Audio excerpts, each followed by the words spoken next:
Hello. We will take this problem. It deals with switches and the concept current and voltage division. So let's read first the question.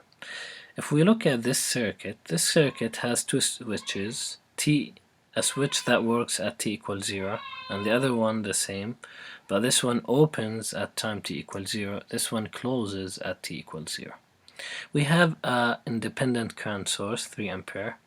We have also two resistors, 3 ohms, and there's also two switches that they work at time t equals 0. This one closes, this one opens. We have other two resistors, 6 ohm and 6 ohm, that are connected to those other switches. Now, he said find Vx1 and Vx2 in green, Ix1 and Ix2 in blue. First, I have to, and he said at 2 times t less than 0, t greater than 0. So let's start up first with the time t less than 0. When t less than 0, this one, since we said earlier that at t less than, then it's connected to the tail. When I connect this one to the tail, that means this one would close, right? This one to the tail, here is the tail, so it opens. This one, here is the tail, so it opens. This one to the tail, so it closes, right? So this would look something like that. This would close, open, close, open. Now, if those two are opened, alright, we only have this current would split into this line and this line, right? Into those two wires. So I would only have Vx1 and Ix2. How about Vx2 and Ix1? They will be 0.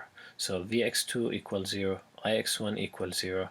Now, to solve this circuit, I always go ahead and get this current to reach this intersection, and then, so I would write here 3 ampere, and then I would name the current here and the current here the proper way. This current would go to the right and this current would go to the left.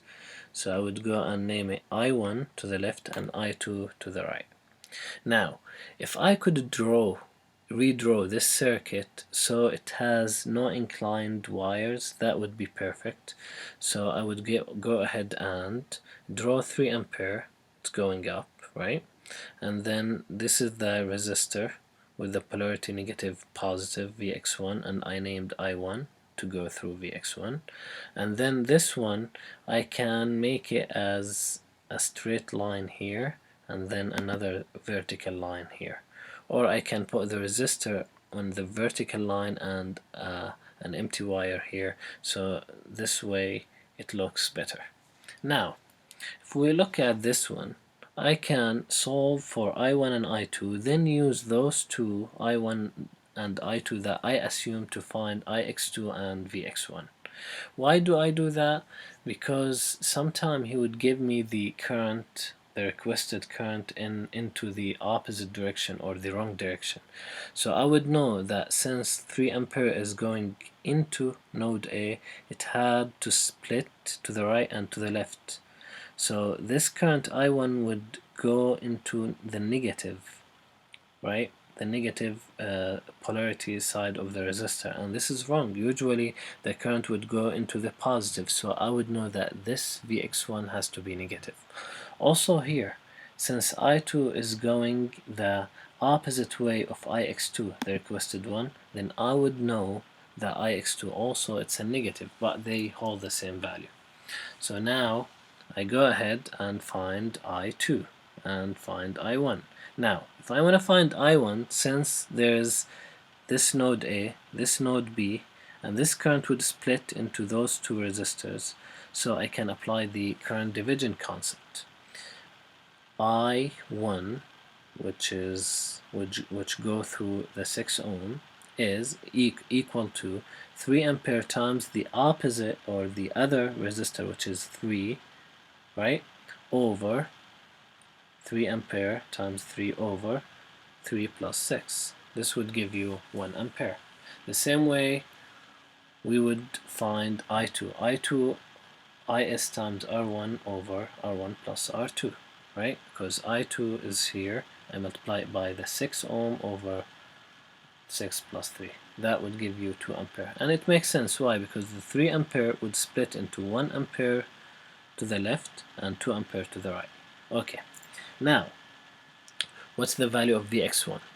Since Vx1 has the current of I1, and we said it's a negative since the current going into the negative sign, so it's a negative, and then we use Ohm's law.